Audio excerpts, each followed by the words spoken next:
knew the situation was bad. Worse than anyone knew.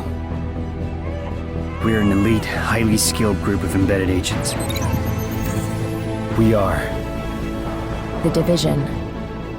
Hello everyone and welcome to our review in progress of The Division. My name is James and I'm joined by Andy, who has played about 5 or 6 hours of The Division so far. Andy, do you just want to explain to everyone watching and listening why this is a review in progress and not a straight review?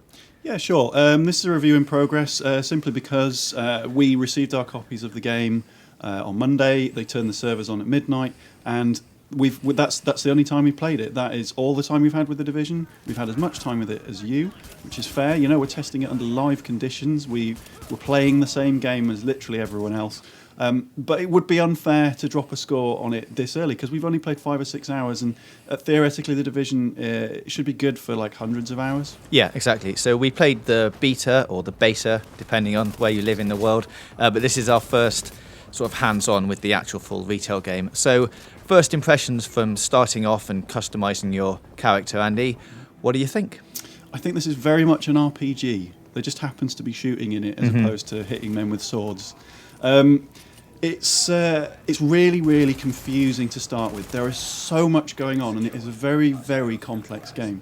So you're going to spend the first few hours, you're going to have to really, really concentrate because you spend the first few hours looking through all the options, working out how you do things. You'll muddle through certain missions. You won't realise a lot of the features in the game. Actually, you won't realise how they work, that they're actually there for a good few hours until you're into it. It's designed to last for a long time. Yeah, it's super deep and lots of customization things to go in there in terms of guns and outfits and things. But in terms of the story, what do you think about that so far? I'm not hugely impressed. I mean, it's classic Clancy nonsense.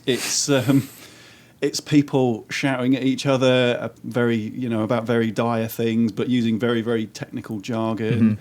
They have dialed it down quite a bit from, say, Splinter Cell Blacklist. It's not as technical as that, but it's not like a fun-loving game. It's super, super serious, and it's not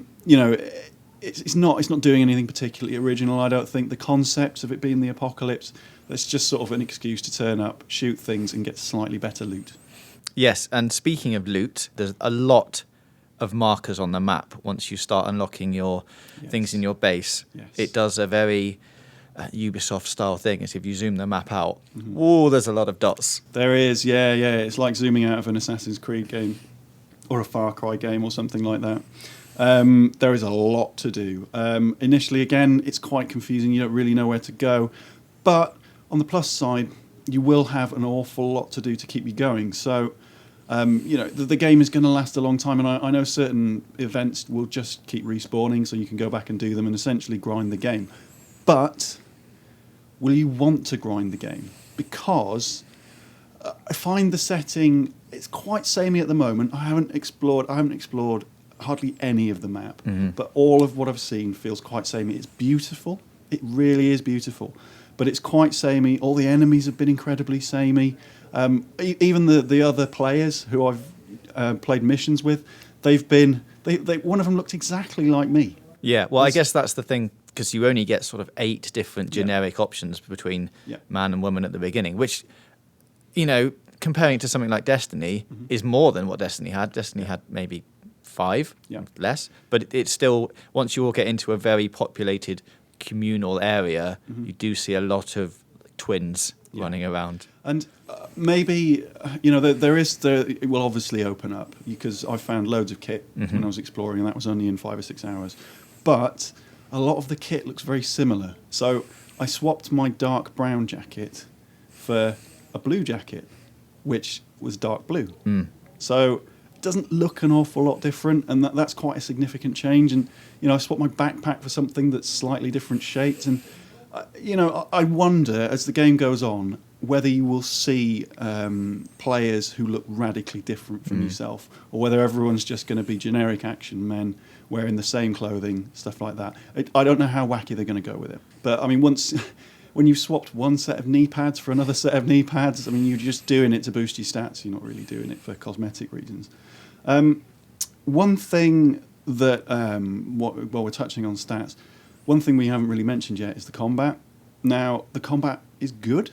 You know, it's a solid cover shooter, and there's a lovely little mechanic where you point your cursor or whatever you're playing with at another piece of cover and press the X button, and you will run to that X button on PS4. So it really sort of it helps you navigate the scenery, because there is a lot of stuff to get stuck on potentially, but with that it's just seamless. You just run, you know exactly where you're going. Really, you know, bravo, it works incredibly well. But the shooting itself, you know, the enemies are sort of, they're bullet sponges, and the weapons don't feel radically different at this point. It's solid, but it doesn't hold up next to, you know, proper premier shooters. And unfortunately, I'm going to have to make the comparison. It's not as slick and varied as Destiny at the moment. Because we remember, like, Destiny started out as an experience that didn't really do everything that it does now. It's been around for a year and a half. So, you know, there's plenty of scope for the Division to reach that level. But it just hasn't got there yet, because it's very beginning stages of the game. I wonder whether the actual physical restraints of it being set in a realistic environment will hold it back in the end. You know, you can't do as fantastical things as you can when you're like a spaceman jumping around shooting aliens. That's just the fact. Okay, well, that's, as we said, a review in progress, so we will keep playing the game. We will do more Dark Zone activities, we'll do more mission stuff. We'll see what happens when you get to a higher level. Is there going to be different gear and different outfits? Will you get a purple jacket?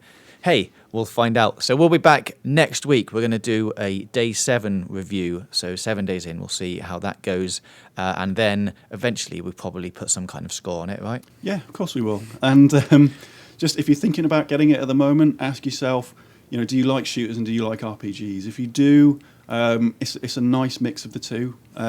You won't be blown away by the shooting, but you will love the stat bothering. The tinkering in there it scratches that sort of, I've got to collect this next little bit of loot. I've got to make myself slightly tougher, slightly better with my M4 or whatever you've got.